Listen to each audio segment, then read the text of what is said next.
Estamos con ella. ¿Qué tal, María Hola. Cecilia? Bienvenida. Gracias. Has pasado de todo, De todo. de todo. ¿Cuándo empezó esta pesadilla? Y la verdad es que él empezó a mostrar cómo realmente era cuando yo quedé embarazada de mi hijo.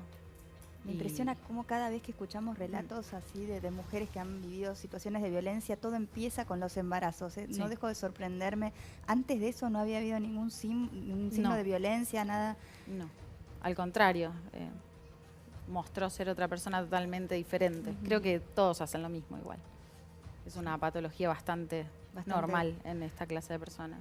Ahí empezó entonces a ser agresivo. ¿Empezó con qué tipo de violencia? Física, psicológica. Tuve que empezar a dejar de ver a mis compañeros del colegio, dejar de hablar con ellos, cambiar de médicos porque a él no le gustaban. ¿Se ponía celoso de los médicos? Sí. Según él, yo los provocaba, de médicos, qué sé yo, que eran de toda la vida. Mi ginecólogo, de pasar de saludarlo con un beso, tenía que empezar a saludarlo con la mano, porque si no, para él era una falta de respeto. ¿Te acompañaba? Siempre, a todos lados. Nunca salía sola. Y escenas así, un sinfín. ¿Qué situaciones viviste? ¿Él fue violento físicamente con vos? Sí, muchas veces. Sé que te intentó matar. Sí. ¿Cómo fue ese episodio? No recuerdo por qué comenzó, pero sí recuerdo que me arrastró de los pelos desde el living hasta la cocina. Intentó meterme la cabeza en el horno. Y automáticamente dejó eso para sentarse arriba mío y empezar a abrir los cajones de la cocina y agarrar una cuchilla para querer matarme, obviamente. ¿Tu hijo estaba en Mi la hijo casa? estaba ahí. Le dijo que se vaya a su cuarto porque si no lo iba a matar a él también. Estaba muy agresivo, muy sacado de sí. ¿Cuántos años tenía tu hijo? Y tenía no más 4 y medio más o menos. ¿Tiene recuerdos de esto? Todo, se acuerda. Lamentablemente sí, se acuerda de todo. Y tuve que pedirle perdón, hacerme cargo de cosas que él dice que yo había hecho que no hice. Decirle que por favor escuche a su hijo que estaba gritando del otro cuarto y necesitaba calmarse. Finalmente se calmó después de todos los pedidos y los te amo que le tuve que decir para que me suelte. Y tuve que ir al lado de mi hijo a decirle que había sido todo culpa mía. Lo que él me indicaba que yo haga, yo lo hacía. Imagínate que en esa situación no pretendía ponerlo peor. ¿Tu entorno sabía que vos estabas viviendo esto? Sí.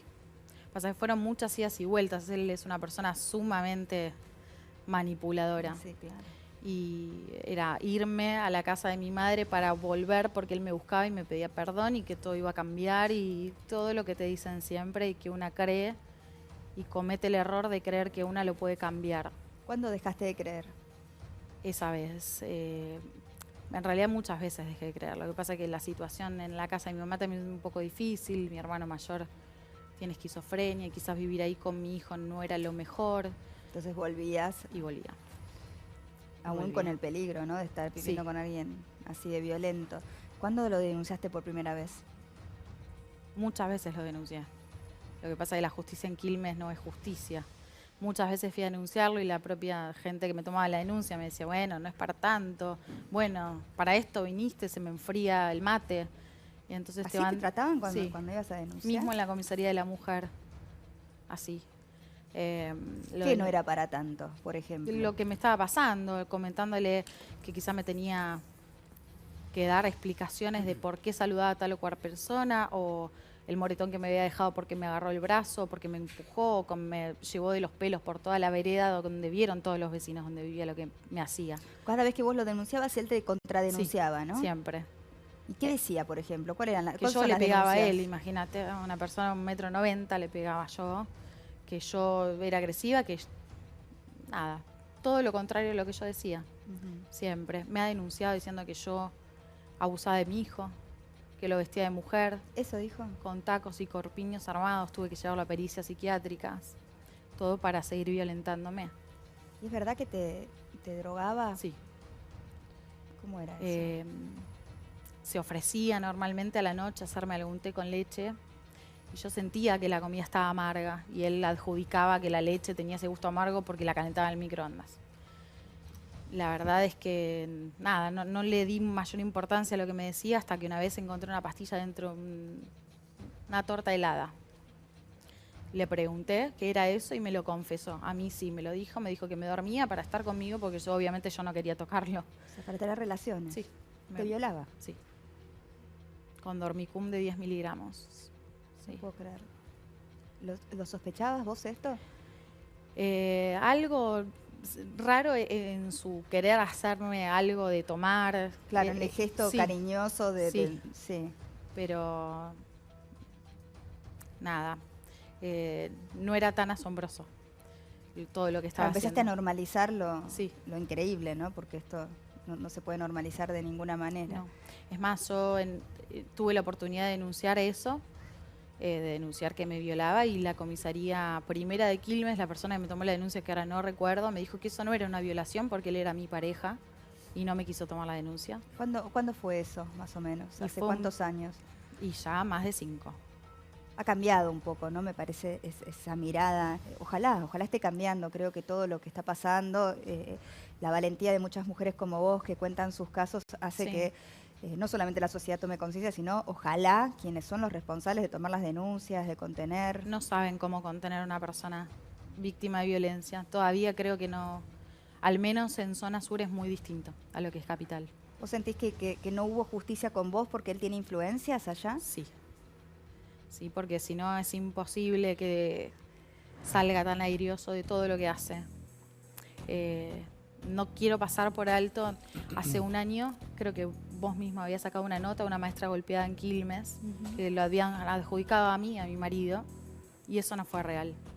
A mí, tiempo después, la maestra me contactó y me mandó audios diciendo que mi expareja le había querido pagar a él y a varias personas más que entiendo que le llegó a pagar para que inventen todo eso, y mi familia se vio envuelta en O sea, una que es una situación. persona que tiene poder. Sí. Que tiene poder en Quilmes. No solamente poder adquisitivo, sino el poder de manipular a las personas como quiere. ¿Y cómo fue esto de, vos haces la denuncia y lo condenan finalmente? ¿Cómo fue el juicio? ¿Qué pasó ahí? En ¿Por el qué él 2000. nunca tuvo que cumplir? Porque inclusive cuando tuvo la segunda denuncia Sí. por el tema del abuso al menor en el colectivo este que viajaba, también es una condena en suspenso. O sea, todas las condenas son en suspenso. Mágicamente él puede lograr esto. No sé, no es justo.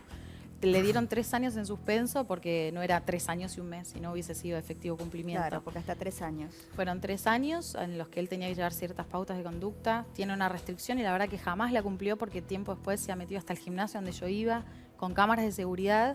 No tuvo ningún inconveniente en meterse a buscarme. A mí me tuvieron que llevar mis entrenadores al baño, esconderme porque no sabían qué hacer. O sea, que encima de no estar cumpliendo la condena, yo me imagino, no sé esto, ahora le voy a pedir a Ricardo que me asesore mejor, pero entiendo que si, Ricardo, si él tiene una condena en suspenso y además viola una restricción, digamos, esto debería dejar de ser en suspenso, ¿no?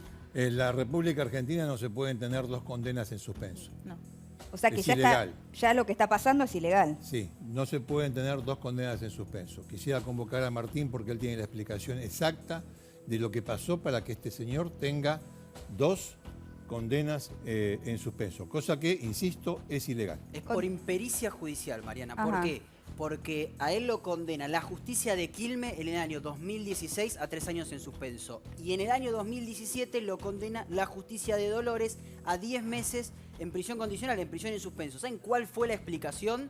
Que no hubo buena conexión entre el juzgado de Dolores y el juzgado de Quilmes. Pero que no se Si enteraron. En Dolores dijeron, si hubiésemos sabido que en Quilmes lo habían condenado, y seguramente lo Pero es dejábamos preso, increíble. pero no nos conectamos. Sí. Pero Una están a barbaridad. tiempo.